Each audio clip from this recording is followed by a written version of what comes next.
Hey folks, this is Alex from Sensorium team. Today is a masterclass of the Web Summit. Thank you for joining us. We're going to talk about 6 questions about ethics in digital environments. So 6 top questions, which I was really imagine and disclosed a few minutes ago, but in general we made some research. Yes, of course. It's not like when I was sitting on this chair. Don't think about it this way. So 6 questions. I will try to cover the topics on the blockchain, dating, your data, privacy, decentralized economy, everything. So hopefully stay with us in 20 minutes and let's go in the deep. Question number 1.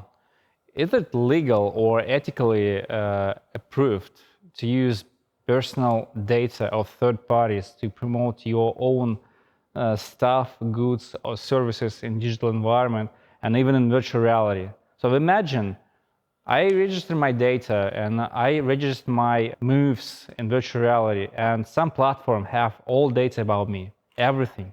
The platform knows what I do, who I talk, even my passwords and even my emails, so all passing through this platform. Is it legal to use this data to promote me the services of the third parties?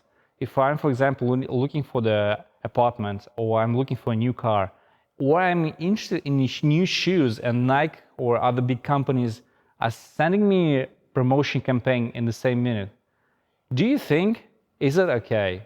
Generally, the most of the services advertisement on browser, on internet, working the same way today. And this is the big problem, because there is always man in the middle. There is someone to manipulate you, because that's why you are talking and you communicate for free. And that's basically the general internet itself, we know it. But let's have a look how it can be in the future. What about, I can say you, that future is depending on you and the way you interact, and nobody can promote you without your approval or your consent. What if I take you to the dreams where you can own new money just providing the consent for the third parties, and you receive the award or even the money for your attention? It means like you selling yourself your data, you're selling yourself your attention, and that's particularly actually ethically approved. Otherwise, somebody is using your data without your consent. Yes, you can say, Alex, many platforms are using our data because there is general terms and conditions that we're signing joining those platforms, because most of the friends on those platforms already exist now. But this is really present. The new platforms, new products like Sensorium are moving beyond. Okay, the next question is, what is ethics generally? What about ethics? Ethics is this? Is in real what is actually is ethics? Well, ethics is a part of the culture, human behavior. Ethics is the way some part of the most culture is approved by the most people, and they act according to those principles. There is different forms of ethics. There is a forms of ethics like Machiavelli, where your action approved if you reach your target. If you reach your target, your action approved, according to Machiavelli. So I believe that most internet is actually worked based on Machiavelli ethics. Like most of digital marketing worked under Machiavelli ethics. Is it good or wrong? I don't know, because this is the way we discuss it on the first ever time here. A second type of ethics is a John Locke. John Locke said once a day, "Persons are ethical when it's born by ethical person." So whether you ethical or not ethical is delegated by the way you're born, and by who you're born, and where you're born, the place you're born, and the way you study yourself, and so on. For example, you can get a higher position in some game. You can get a really big score or high level, and people are going to be dependent on you. Players are going to be dependent on you. You got a lot of loot, you got a lot of artifacts, you are really top guy there or top girl. You're playing, and on some point of view, you can create your own rules because you are the top player. And by this, actually, you become the player and the person in digital environment who create its own ethics. This is the second way to do it. You can create your own ethics. And finally, I believe that there is a third part, which calls Kant. Kant just said there is only starry sky above and moral law within, and nothing else. However, we live on a planet. We cannot discuss in the same way different subjects and topics because they're really difficult.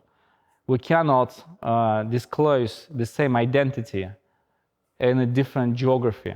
I cannot go like with some identity to Asia and with the same identity to Iran or Caucasian region or some those regions where Islamic religion exists. I need to upgrade my image and close some things and sort of the high-risk profile that is not acceptable in local culture.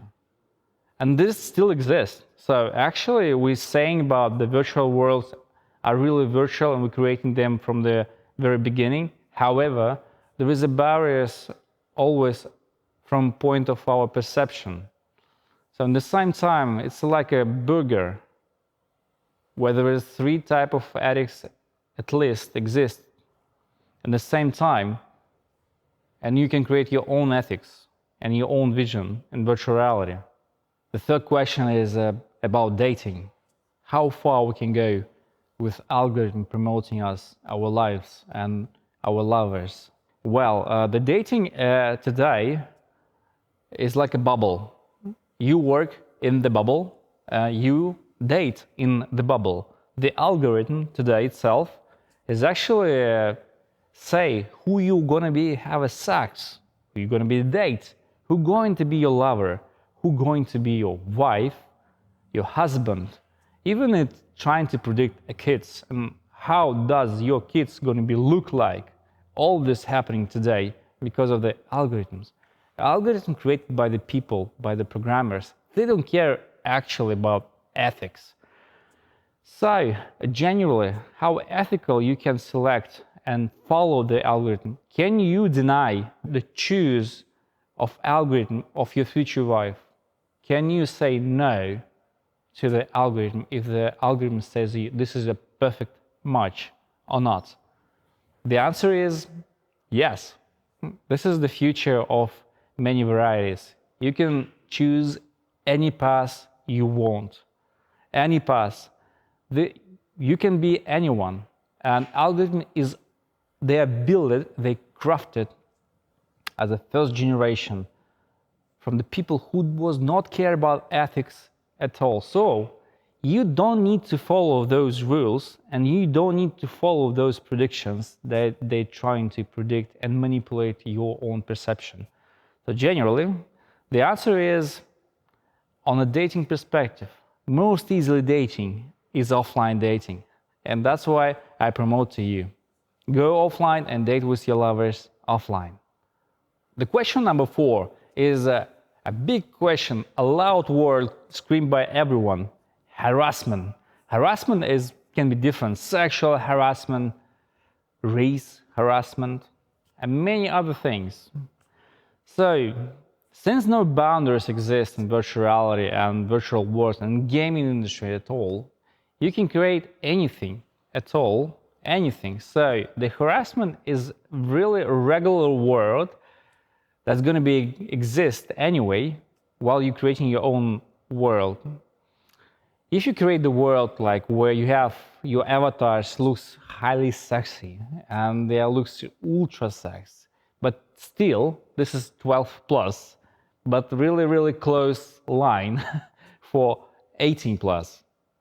Someone will say, hey, you're doing the things that are not good for our children or our society. So please keep them closed and create the other avatars. So generally we can say that harassment is the word we use a lot in offline, but it does not recognize in online because our assets created in online could be different and that could be different tastes. And really, since no man in the middle exists, harassment means like when somebody trying to make some pressure on someone, you making some actions. What if I'm gonna say that there is no someone and that there is algorithm that making those actions? For example, avatars can be created by generic algorithms and use their own characters, and they can create some their own emotions. They can laugh when it's sad, they can smile when it's sad, they can dance when it's not quite right moment to dance. Is it harassment or emotional harassment or not?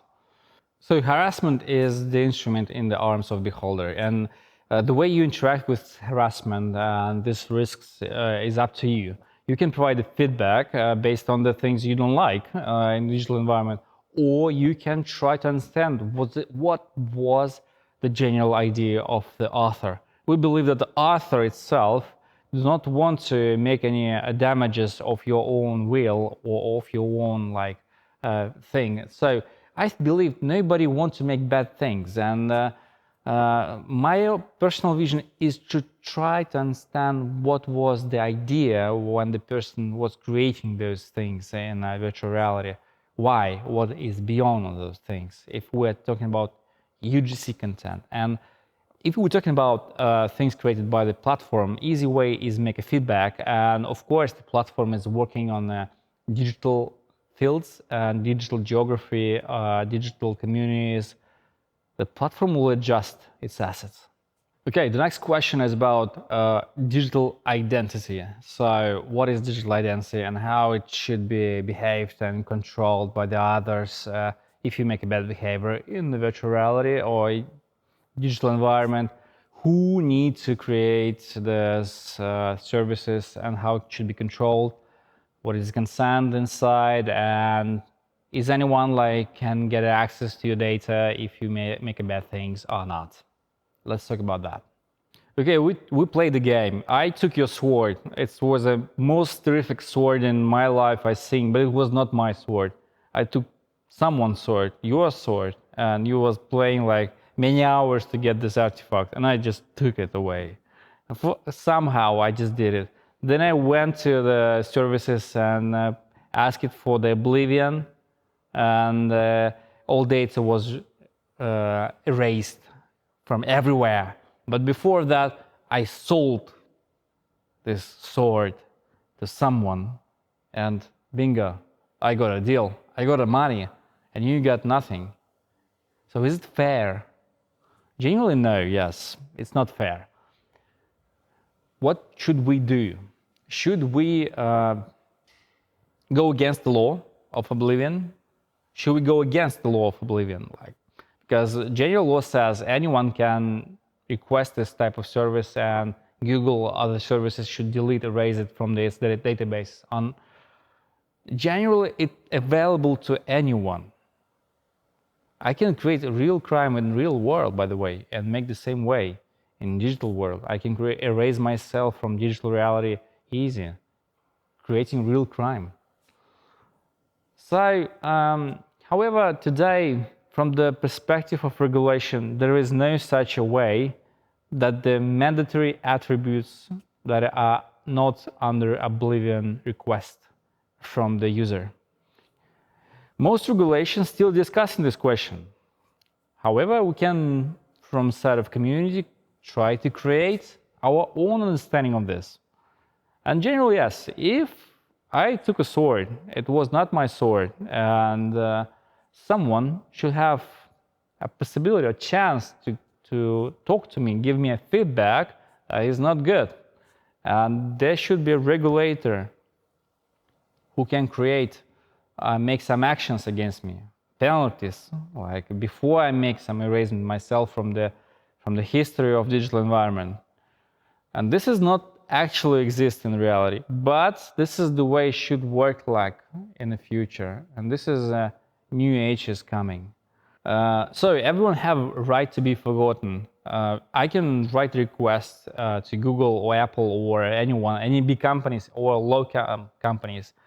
They must execute my request. So if I create a crime in digital world, I steal your sword or some asset, sold someone, and then make a request, nobody will find me. Never, ever, ever. So before making those requests happen and before execute those requests, companies are not checking if there are any problems against me, because in general the law not protecting people who was harmed by the people who are writing the requests. And this is actually the facts. Okay, guys, let's talk about money and crypto. I heard about a lot of different things about crypto, like Alex, crypto is illegal and that's why it is unethical. I heard about crypto is toxic and you cannot talk about crypto in the appropriate society. If you are like in one room with the bankers, you cannot talk about crypto.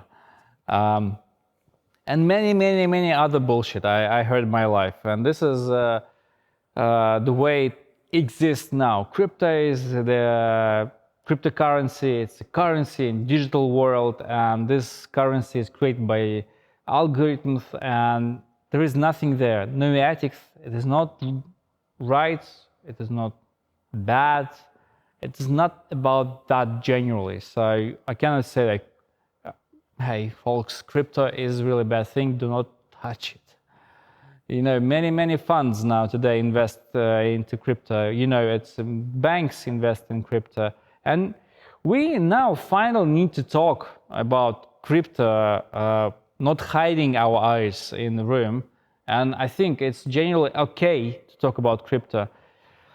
It's the same way it's happening with the swimsuit. Like in the beginning of 2000th century, the swimsuit was really long, and then the ladies become dressing in a very short swimsuit. If someone say, hey, the ladies are dressing really short swimsuit, this is not appropriate way of behavior. We should make them long. This is the same talk about money, and the same talk about dependency on centralized economy. We're seeing the battle against Apple on Epic Games. They're still in the battle, and the battle is really huge. I believe this is the epic thing happening right now, and the finish of this battle will be delivered next summer if you like following the proceedings and the court hearings. However, I can say this is not about a battle between Epic and Apple. This is a big thing happening between centralized economy and decentralized economy. The centralized economy is actually creating no barriers economy. I can create anything, I can sell anything without no transactional cost. So a whole economic theory based on transactional cost, aggregation, making a deal, finding, searching appropriate assets and resources to create this deal. Everything has become irrelevant. And that's what's happening about the decentralized economy. And what about ethics? We agreed with ourselves that ethics with centralized economy when it's okay to talk about these things. And it's not okay to talk about other things which is like seen as a nightmare for the other people, because it's like taking the job from some economists. It's disrupting the banks. It's disrupting the fintech companies. It's disrupting the centralized services like Apple, because you can create the store for the developers using the blockchain, smart contracts. You can publish the application on the centralized environment. It calls dApps. All those things happening today already. You know, many different projects like Corda, Ethereum, Hyperledger, and so on. What I can say to you guys, that ethics is no more about crypto or not. Crypto is okay to talk. It's a different thing to promote You cannot promote crypto like when you are a very famous person in US, because from this perspective, from the legal perspective, you become the person as like an investment advisor, and there is always a regulation to you. But generally in society, crypto is a new way of interacting with the world. If I'm creating the content, I want to measure the content. I want to be able to sell this content to others. And I don't want to go to the bank if I'm creating something really cool. Thank you.